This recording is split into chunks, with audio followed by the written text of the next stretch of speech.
चल रहा वीडियो। आइए आज शुरुआत करते हैं अध्याय 5.1 समांतर श्रेणी का। तो 5.1 में आपका जो फर्स्ट क्वेश्चन है इसका हम पहला देखेंगे पार्ट। तो पहला पार्ट क्वेश्चन जो है आपको ऊपर मिल जाएगा वीडियो में, इसको आप देखेंगे और इस वीडियो में आपको जो क्वेश्चन दिख रहा है इसी क्वेश्चन को है, जैसे कि कह रहा है प्रत्येक किलोमीटर के बाद टैक्सी का किराया, जबकि प्रथम किलोमीटर के लिए किराया 15 रुपया है और प्रत्येक अतिरिक्त किलोमीटर के लिए 8 रुपया किराया है। इसको ध्यान से समझेंगे कि हम एक तरफ लिख रहे हैं दूरी, एक तरफ लिख रहे हैं दूरी, कितना किलोमीटर चल रहा है जी, तो 0 किलोमीटर, यानी कि कुछ नहीं चलेगा तो 0 किलोमीटर। आगे बढ़ेगा अगर 1 किलोमीटर चला ना, कोई 2 किलोमीटर चलेगा तो कितना किराया देना पड़ेगा। मान लीजिए हम टैक्सी लिए, तो जब तक हम कहीं नहीं जा रहे हैं उसको कोई रुपया नहीं दे रहा है, मतलब कुछ नहीं दिया जा रहा, तो इसका तो कोई अर्थ ही नहीं रहा ना। रहा 1 किलोमीटर, 2 किलोमीटर, 3 किलोमीटर, दिख रहा है ना जी। 1 किलोमीटर का किराया पहले ही बता दिया है, प्रथम किलोमीटर का 15 रुपया ना। 2 किलोमीटर चलेगा तो 1 किलोमीटर के बाद अतिरिक्त किराया 8 रुपया, इसलिए यहाँ 8 रुपया और बढ़ जाएगा। तो 15 में 8 जोड़िए, कितना हो जाएगा 23 रुपया। इसी तरह से अगर आपसे कहा जाए कि अगर 3 किलोमीटर चला हो तब, तो 3 किलोमीटर चलेगा तो इसमें पुनः 8 रुपये जोड़ दिया जाएगा, यानी कि यह 23 और 8 कितना हो जाएगा जी 31 रुपया ना।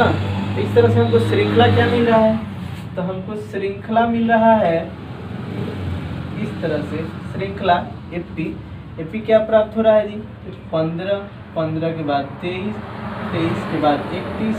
अगर 4 किलोमीटर 5 किलोमीटर की बात की जाए तो और भी आगे बढ़ेगा। इस तरह से ये जा रहा है। तो अब हमको चेक करना है एपी में है कि नहीं। तो देखिए ये हम कह दें कि A2 माइनस A1, तो A2 आपको बोले हैं दूसरा 2, तीसरा 3, पहला 1, तो 2 यानी कि 23 घटाओ 15 कितना हो जाएगा जी 8। इसी तरह से A3 माइनस A2 करिए, तो A3 1 2 3 A3, तो A जो 3 है वो आपका है 31, घटा दीजिए A2 कितना है जी 23, घटाएंगे तो कितना आ गया 8। तो लिखेंगे चूंकि A2 माइनस A1 बराबर है A3 माइनस A2, इसलिए यह AP में है, यही आपका आंसर हो जाएगा। माइनस ऐसे दे दीजिए, चूंकि सबसे ऊपर वाला लास्ट में माइनस। हाँ बस दिख रहा है हाँ जी। हाँ, तो इस तरह से यह AP में है। ये पहला क्वेश्चन बन गया। इसमें किसी भी प्रकार का कोई परेशानी हुआ हो, समझ में नहीं आया हो, तो आप जरूर कमेंट कीजिएगा, आपको बताया जाएगा। चलिए ओके।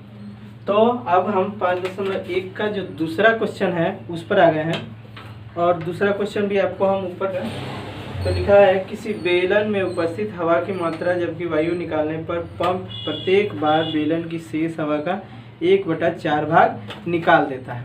तो ऐसा हम लोग समझेंगे कि बेलन पहला क्या नंबर काट दीजिए, पहला नंबर। हाँ ठीक है, पहला का दूसरा है जी ठीक है। तो किसी भी बेलन में, बेलन मतलब सिलेंडर, जैसे हम लोग गैस सिलेंडर लिए हैं तो गैस सिलेंडर में गैस भरा हुआ है, तो अगर हम ऐसा कहें कि अगर हम गैस को एक बार में खोल करके बंद करते हैं तो उसका जितना गैस रहता है उसका चौथाई हिस्सा निकल जाता है। 1/4 का मतलब होता है, सीधे तौर पर समझिएगा कि अगर कोई वस्तु 4 गो है, कितना है जी 4 गो है, और इसमें से हम 1 गो निकाल लिए, तो हम इस 4 का 1/4 निकालें, ऐसे समझना है, इस 4 का 1/4 निकालें।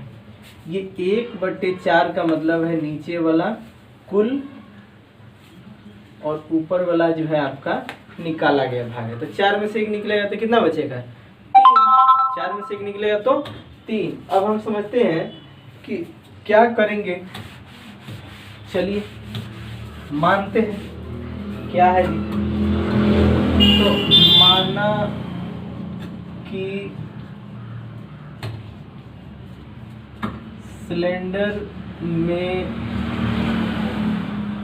कुल हवा की मात्रा कितना है जी? 100 लीटर। 100 लीटर मान लीजिए। लो पर ले दीजिए, सिलेंडर हो गया है। अच्छा हाँ, सिलेंडर ठीक है। तो ये 100 लीटर कुल द्रव जो है, कुल हवा की मात्रा 100 लीटर है। तो 100 का 1/4 निकाल देने के बाद बचेगा कितना जी? तो बचेगा 3/4, यानी कि पहली बार तो मात्रा है 100 ना, और निकालेंगे तो पहला पंप हम मारे, पहला पंप मारेंगे। पहला पंप करने पर शेष हवा तो कितना होगा जी? 100 का 3/4, क्योंकि 1/4 तो हमने निकाल दिया। तो पंप में बचा कितना सिलेंडर में? तो 3/4। तो 4 से कट जाएगा ये, 4 दूना 8, 4 पचे 20, तो 25 तिया 75, यानी कि ये 75 लीटर दिखाई दे रहा है। 75 लीटर दिख रहा है। तो 75 लीटर। अब हम दूसरी बार पंप मारेंगे। तो दूसरी बार दूसरा पंप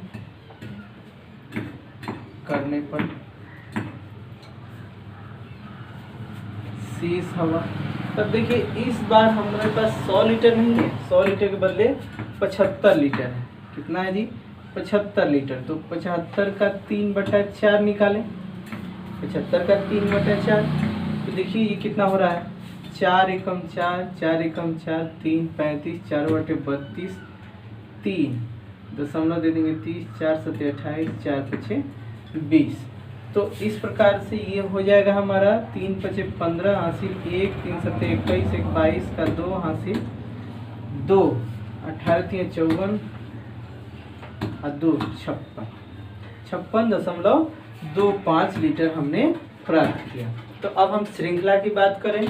तो श्रृंखला में हम चल रहे हैं, हम चूंकि 1 2 3 इससे हमको मिल गया, इसी से तो श्रृंखला जो है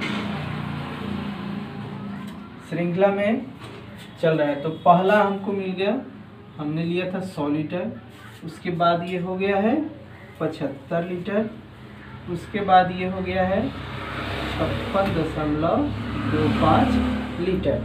तो ऐसे हम समझते हैं, लीटर नहीं लिखेंगे चूँकि, तो 175 56.25 लीटर।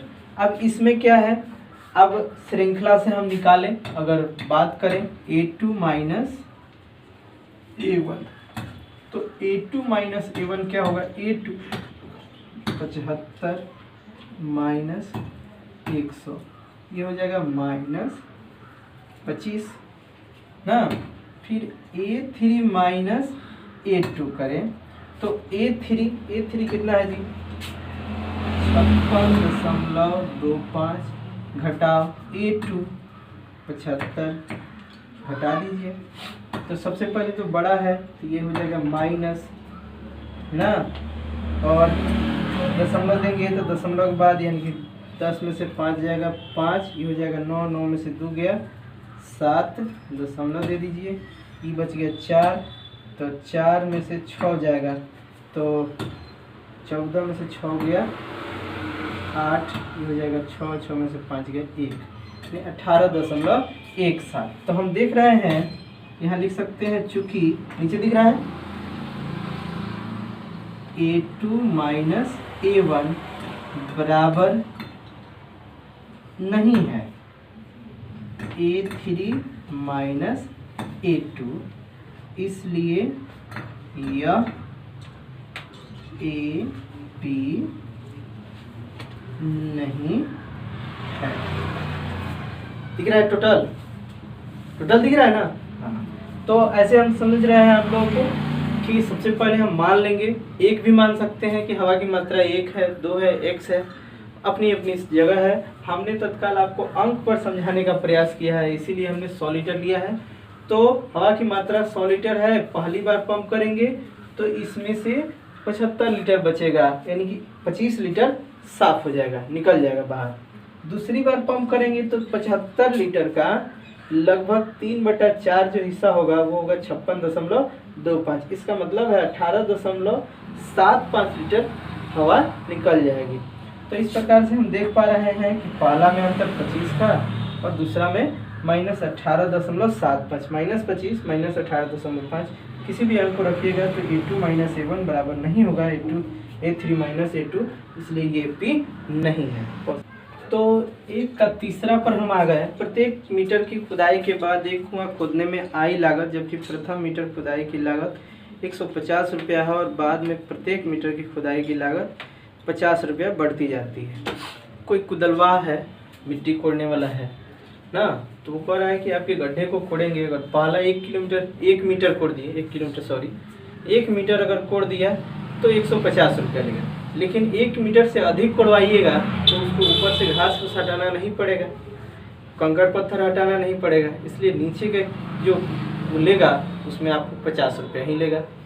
तो इसीलिए कह रहा है कि मान लीजिए कि कोई गड्ढा इस तरह का है, उसको खोदना है ना, तो प्रथम मीटर जो कोड़ेगा ना, इतनी गहराई कोड़ेगा तो आपको लेगा 150 रुपया। लेकिन इसके बाद आप जितना मीटर गहरा कोड़वाइएगा सबके लिए वो 50-50 रुपया फिक्स कर रहा है। यानी कि अगर हम कहें खुदाई, यहाँ हम लिख दें, खुदाई लिखना है, तो खुदाई कर रहा है 1 मीटर, 2 मीटर, 3 मीटर, 4 मीटर, हाँ ऐसे हम लिख रहे हैं प्रथम मीटर। तो 1 मीटर के लिए यहाँ खर्च कितना लेगा जी, तो 150 रुपया लेगा पहला मीटर के लिए ना। दूसरा के लिए तो 2 मीटर तो 50 रुपया और लेगा, यानी 200 रुपया लेगा।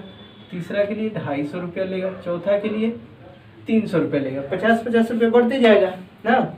इस प्रकार हम देखें अगर, तो श्रृंखला जब हमको मिल गया तो श्रृंखला यही है, श्रृंखला खर्च को ही श्रृंखला हम कहेंगे। चलिए हम लिख भी दे रहे हैं श्रृंखला। तो श्रृंखला में 150 के बाद 200 के बाद 250 और फिर ये आपका 300। इस तरह से श्रृंखला हमारा बन रहा है। अब हम चेक करें तो A2 माइनस A1, तो A2 यानी कि 1 2 3, ये A1 हो गया, A2 A3 A4। तो A2 यानी कि 200 माइनस A1 150, कितना आ जाएगा जी, 50 आएगा। उसी तरह से हम देखें A3 माइनस A2 तो हो जाएगा, A3 कितना है 250 माइनस A2 कितना 200, तो ये आ जाएगा आपका 50। तो हम देख पा रहे हैं यहाँ कि ये बराबर है, यानी कि चूँकि लिखेंगे चूँकि A2 माइनस A1 बराबर है A3 माइनस A2, इसलिए यह क्या है AP में है, यानी कि यह भी घटना AP में है। तो विश्वास है कि आप लोगों को अच्छी तरह से समझ में आया होगा। फिर देखते हैं हम अगला, रुको ओके। तो कह रहा है कि खाते में प्रत्येक वर्ष का मिश्र धन, जबकि 10,000 रुपये की राशि 8% वार्षिक की दर से चक्रवृद्धि ब्याज पर जमा की जाती है। तो हम समझेंगे इसको ध्यान से। यहाँ बोला प्रत्येक वर्ष का मिश्र धन का हमको श्रृंखला बनाना है। तो मिश्र धन बनाना है, आपको मूलधन दिया हुआ है।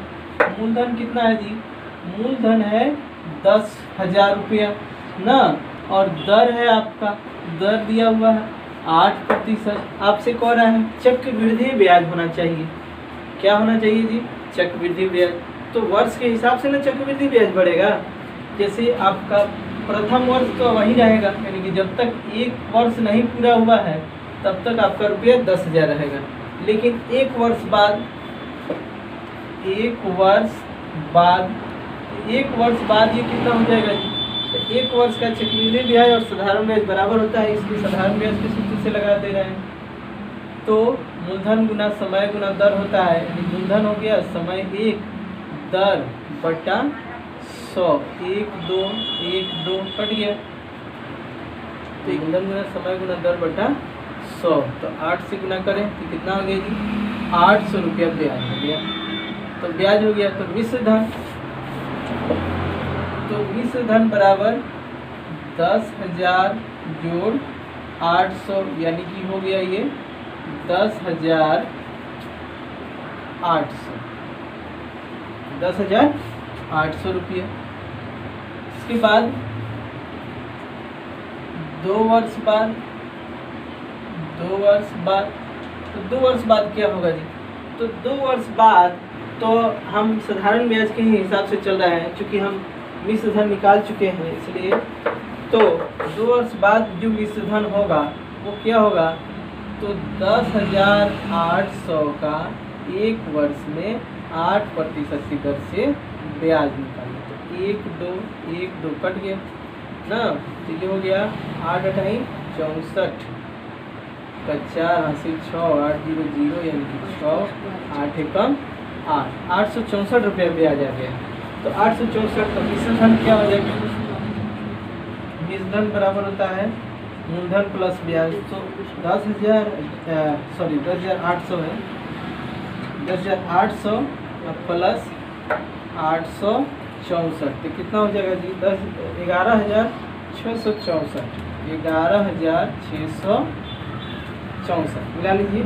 4 एकम 4 0 4, 6 का 6 8 और 8 16 का 6 हासिल 1 10 1 11, ऐसे हो गया। अब ये हम इसी से श्रृंखला ले रहे हैं, तो हमारा श्रृंखला क्या बना जी? मिश्र धन का श्रृंखला बनाना है। तो श्रृंखला में पहला था हमारे पास 10,000 रुपया। एक वर्ष बाद कितना हो गया जी? ये हो गया 10,800 रुपया। 2 वर्ष बाद कितना हो गया जी? तो 11,664 रुपया हो गया। तो हम यहाँ पर देखेंगे कि A2 माइनस A1 क्या है। तो A1 A2 A3, तो A2 यानी कि 10,800 घटा 10,000, तो हमारा निकल जाएगा 800 ज़्यादा हुआ है, यहाँ 800 आ जाएगा ना।